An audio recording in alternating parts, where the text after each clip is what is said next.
Hello, everyone. Welcome to Hoosier Storytellers, a program for and about the people of Frankfort, Clinton County, and just for this week, New York. I'm your host, Mike Clausen, Outreach Librarian at the Frankfort Community Public Library. While we're usually on stage in the library, tonight we're on your computer or your mobile device, or on YouTube if you're watching somewhere in the future. For those of you at home today, if you have any questions or just want to send Larry a greeting, Allison is in the other room and she'll be monitoring the chat and reading those messages towards the end of the interview with Larry. Larry McCoy was born in Frankfort and is a member of the FHS class of 1955. He met his wife, Irene, at Indiana University. And after graduation, he began a long career as a writer and editor for various news organizations, including United Press International in Chicago, ABC and CBS Radio News in New York City, and Radio Free Europe in Munich, West Germany. When Larry retired in 2006, he started a second career as an author. His first book was a humorous look at aging entitled, "Did I Really Change My Underwear Every Day?"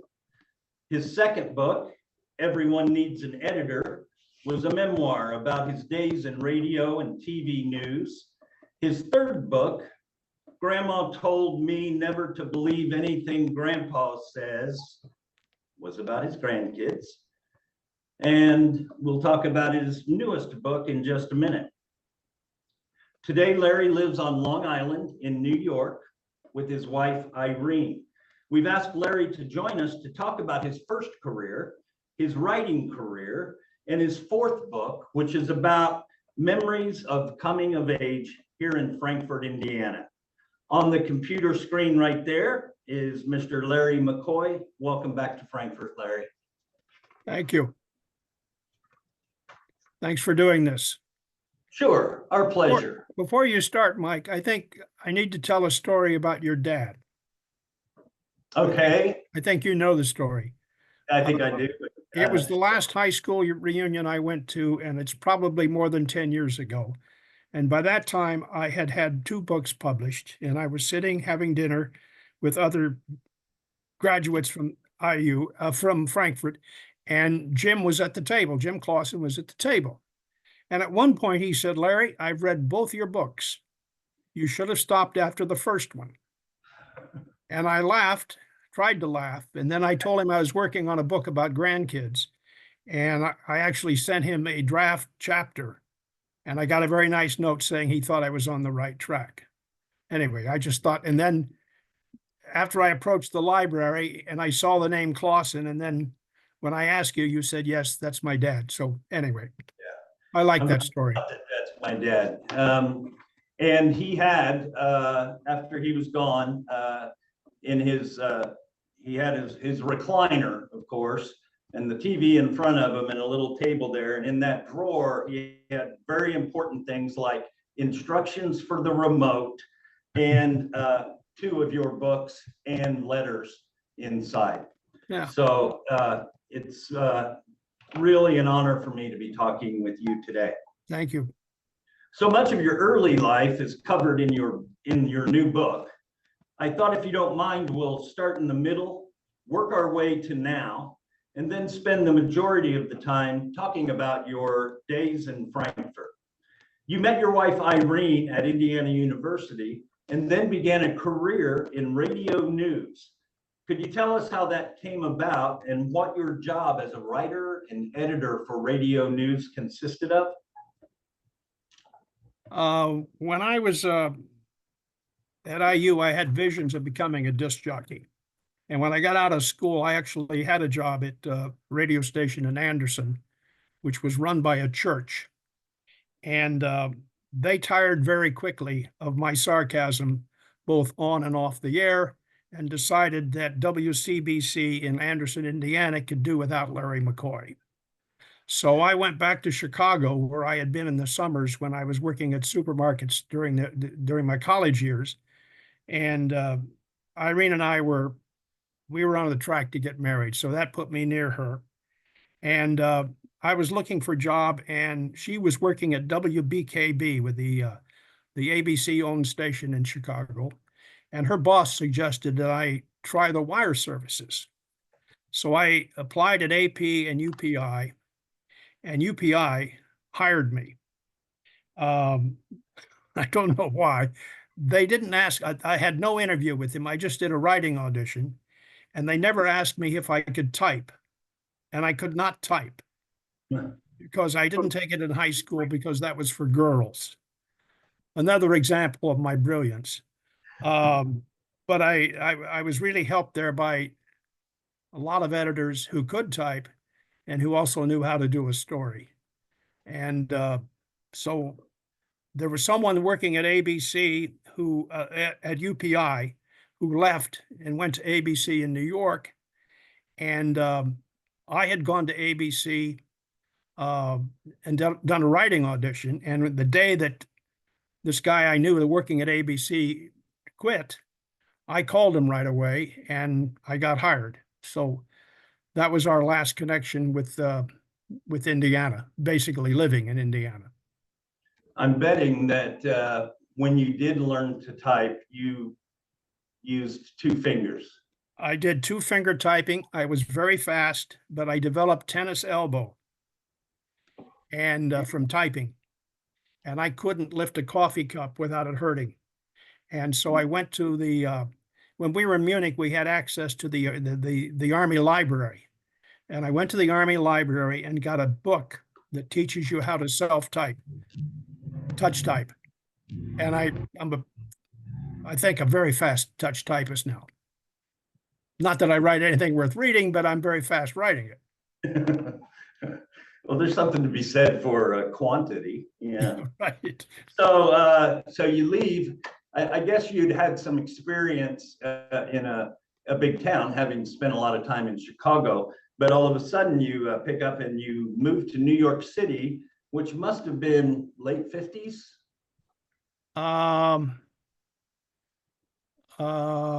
I worked at ABC almost exactly between the assassination of Malcolm X and the assassination of Martin Luther King Jr.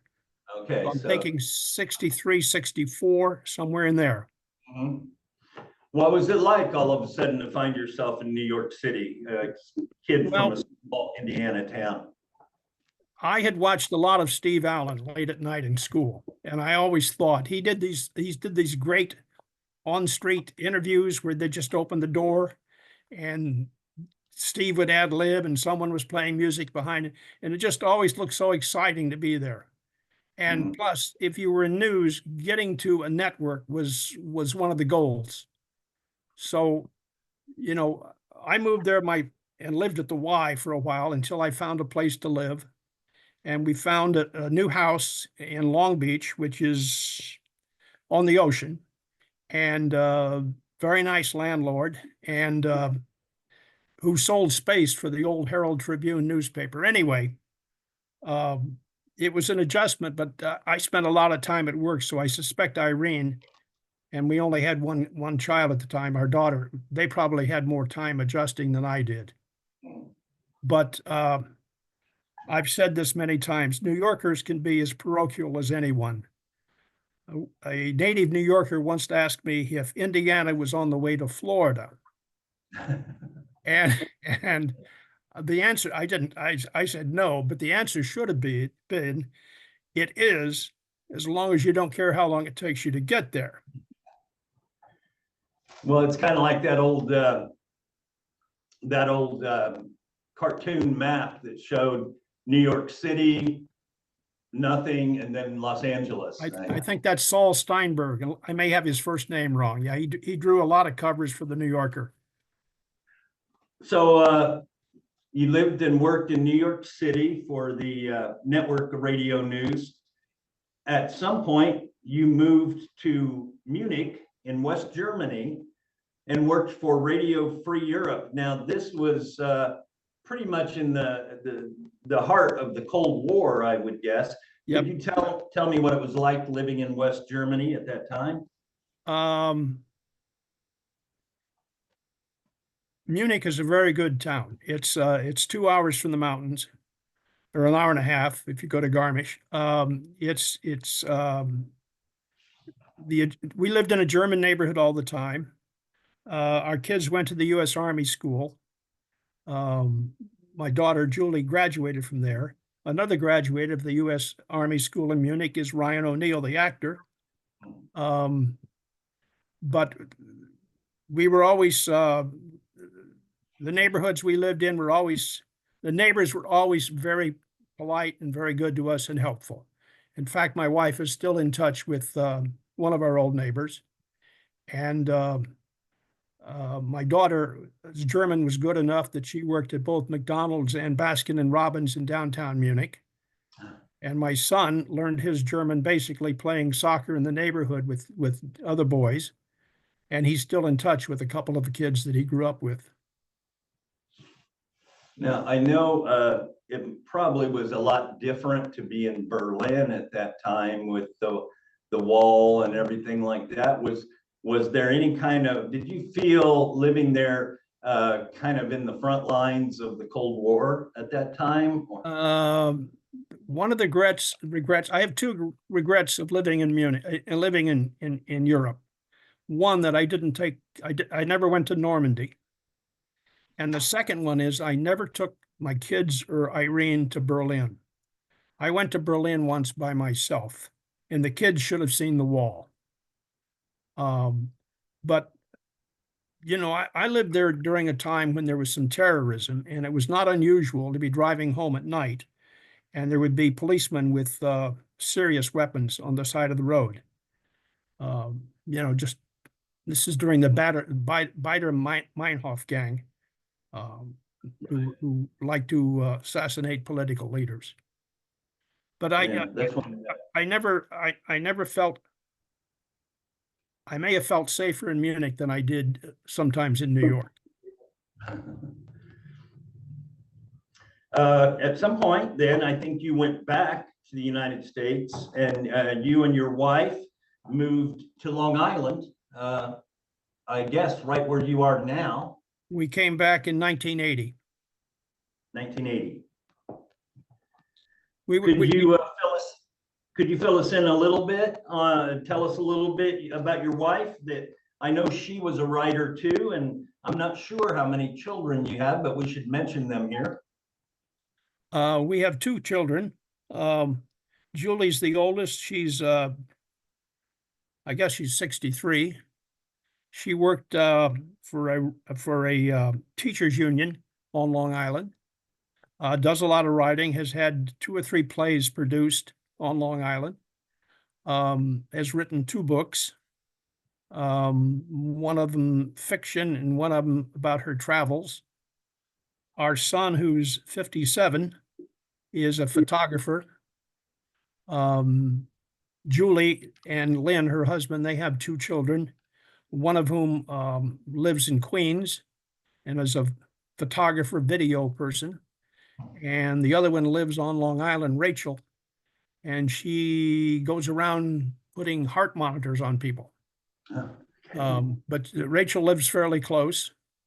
My son has 2 children. One is 20 and a junior in college, wants to teach young kids. And after she gets done teaching me. And the second kid, Christiana, is a senior in high school and loves being on the stage and acting, and is very, very funny. Great sense of humor. Speaking of a great sense of humor, let's go on to talking about your book now. And life in Frankfort for you in the 1950s. The title of Larry's most recent book is I Should Have Married My World History Teacher, and is the story of growing up in Frankfort in the 1950s. First of all, where did you live when you grew up in Frankfort, and who were your parents? We lived on Alhambra Avenue, which was a brick street. it turns out that a guy named Randy, I may be mispronouncing his name, a guy named Randy Pillion, he provided a picture of the Clinton County Courthouse, which I needed. I needed to find something, and I looked around, and anyway, I approached him on Facebook. I've never met this man. And turns out he lives on Alhambra Avenue. And my grandmother lived on Alhambra. My mother's mother lived on Alhambra Avenue. And so we would, we saw her a lot. She's really the only grandparent I knew. My grandfather, my dad's dad, I knew briefly, but, he was on the farm and he would maybe come in once a week or so and, spend 10 minutes talking. I guess one way to approach this book is, why should you have married your teacher, and how did your wife feel about that title? No comment. Actually, I claim that she didn't know about the title, but she did. She's, the 64 years, she's used to this. So there are no surprises. Well, could you tell us a little bit about that teacher and why you feel at this point she may have been the one for you at the time? I have an excerpt in which I try to explain that. No. A note that she gave me after I emceed the big broadcast my senior year. The subtitle of your book is Confessions of a Hoosier Class Clown, which apparently you really did earn that title while you were in school. What do you think you did to earn that title? Just by being funny, or were you a prankster, or probably more pranksters. Jim Painter and I, a guy who was a year behind me in school, one Halloween, we let down a bunch of streetlights and we made the front page of the Morning Times. We were described as vandals. It's actually 2 of the best hours of my life. We didn't break anything. We ran. It was gorgeous. It really was. I have a vague recollection of what you're talking about because there were still a few of those street lamps around when I was young. Had a chain you pulled down, I guess, to change it. But we didn't know that they wouldn't hit the ground. But when we discovered that, yeah, great. Just let them all down. So they would let them down. That's how they changed the light bulb. Yeah, they changed the light, Yeah. And there was no security. It was just a hook, and you just took it out of the hook, and boom. I didn't want people to think you were knocking down entire. No. Yeah. Larry has volunteered to read a selection from his book today. What are we going to hear about? I'm going to start right now. Okay.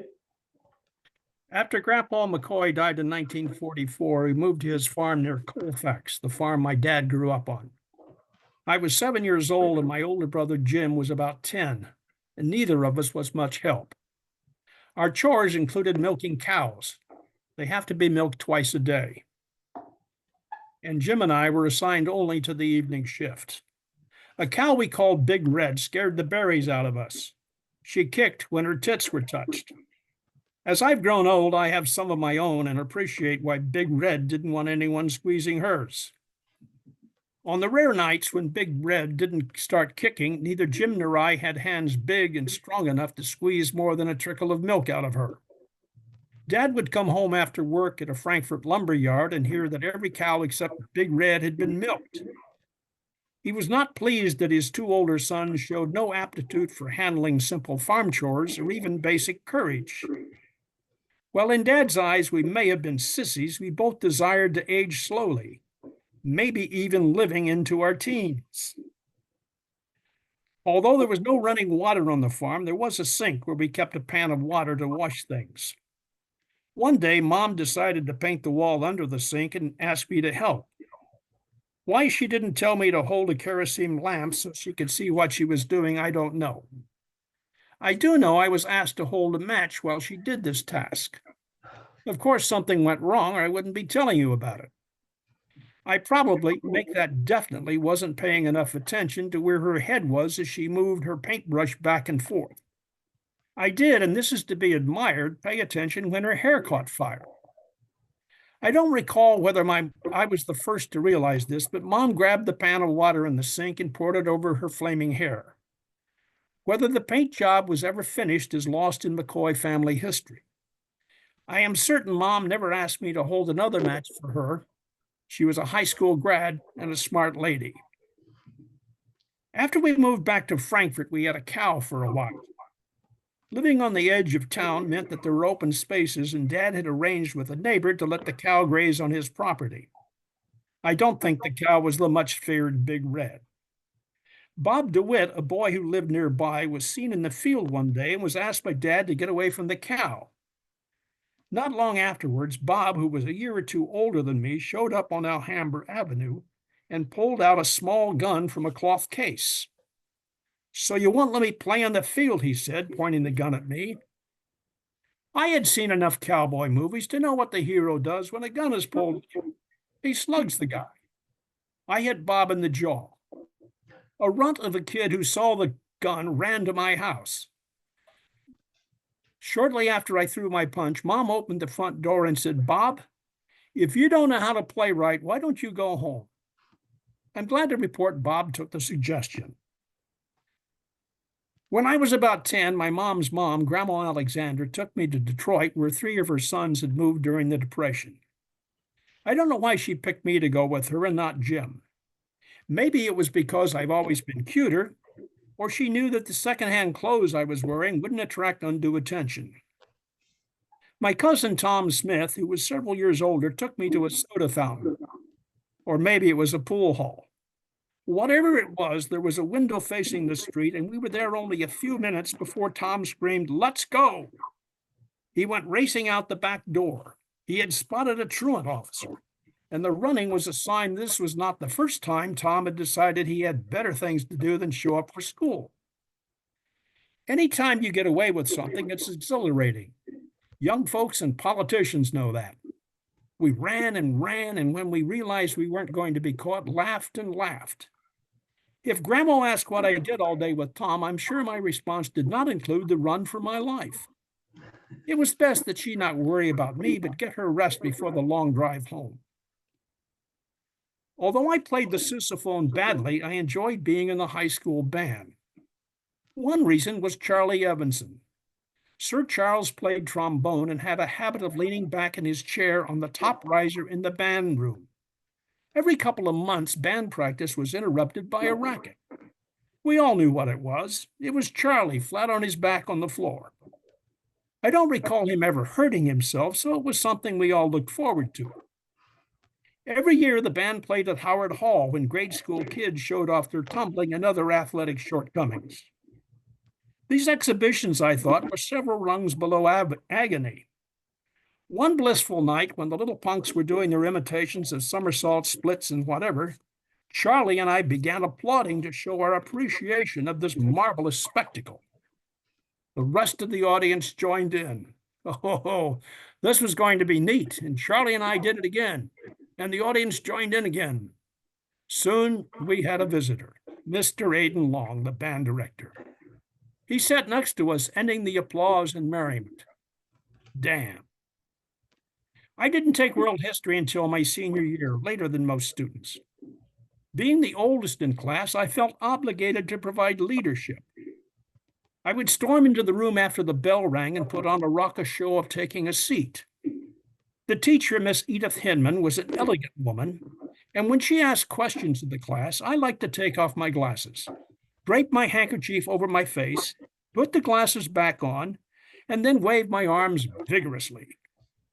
I was joined in this bit of performance art by Jim Painter, who was a year behind me in school. Alone, we were both reasonably intelligent. Together, we had a collective IQ of 6. Miss Hinman never called on either of us when we were entertaining ourselves like this. What a pity. I got A's on all the tests, but was given a C one grading period with a note explaining that my boisterous entrances and other horseplay in class had cost me. After I emceed the big broadcast, the talent show, and had done, I thought, a pretty good job, Miss Hinman came up to me and handed me a note. "All is forgiven," Miss Hinman wrote. "It's still the best compliment I ever got." All these years later, I think maybe I should have proposed to Miss Hinman right then and there. Emmanuel Macron married his teacher, who was 24 years older, and he ended up being president of France. Hell, we're as good as the French, no? After all the aggravation I caused my parents, they never came close to telling me all is forgiven. If Miss Hinman and I had married, I wondered how long it would be before she took back the all is forgiven note. 4 years? 4 days? That's what I got. Thank you. Great, thank you. My next question had started off, we're a few years apart in school and things, but I was surprised at how many things you mentioned in your book that I identified with. I mean, you just now mentioned Mr. Long. Mr. Long was the band director at high school when I first got there. He was aces. He was really aces. Mm-hmm. He was very good. Yeah. Yeah. And he knew, I was out of control, but he knew how to handle me. Yeah. His brother, I don't know how many brothers. He had a brother that was Indiana, a professor at Indiana. And he wrote some story about a bear, which had musical accompaniment. And Mr. Long asked me to read it at some assembly or something. So, I mean, he channeled me,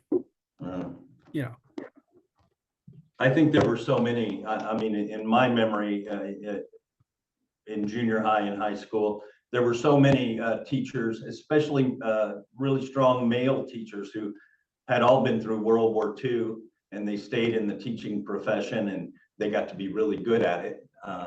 So a lot of them were teaching when you were there and still when I was there. Let's talk about food. In your book, you talked about 3 foods that I strongly identify with growing up. I'm going to give you a chance to elaborate on one of them or more if you want, but you talked about the national food of Indiana, the breaded tenderloin.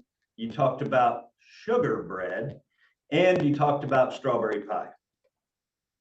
Breaded tenderloins. Breaded tenderloins.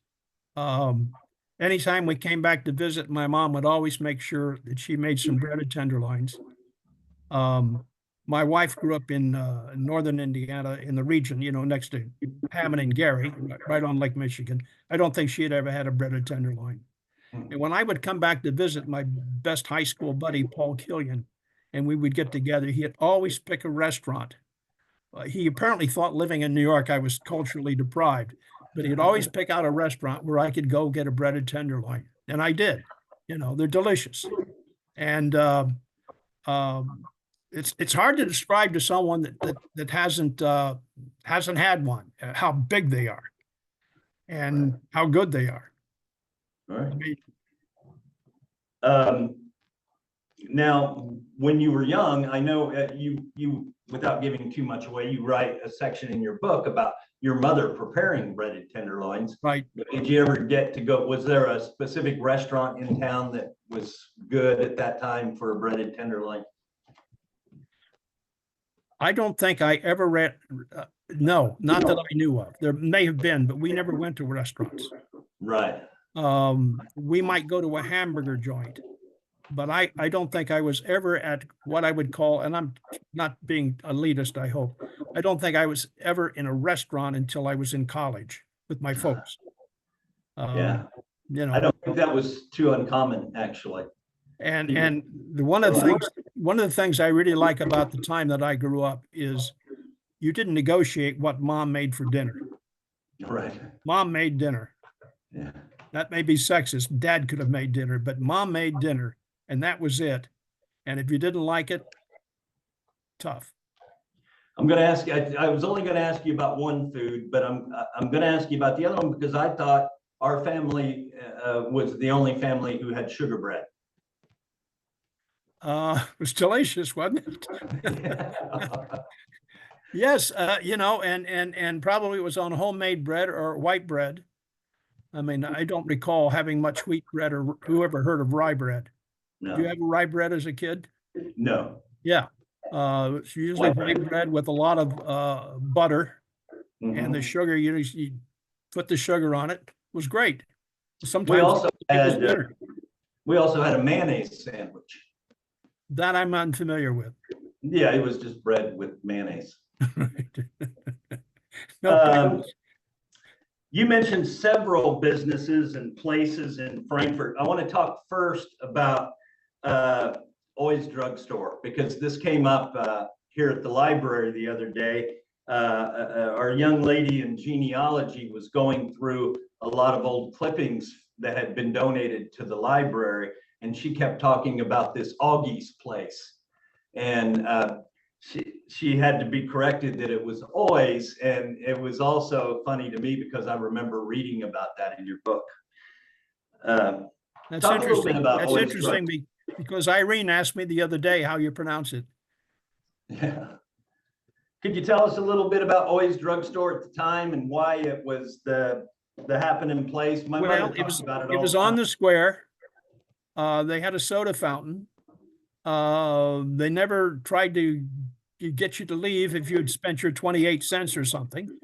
And that's where it was. Meet you at Always was how you got together at night, with your friends. They sold drugs, um, and they sold magazines. Matter of fact, I mentioned in the book the time that I didn't wreck it, but the time I had a incident with my dad's car and lied about it. He went to Oy's and was in the magazine section, which was close to the soda fountain. And somehow the word had spread that McCoy had screwed up his dad's car. And he found out the truth and came home, and I was caught. But it was lovely.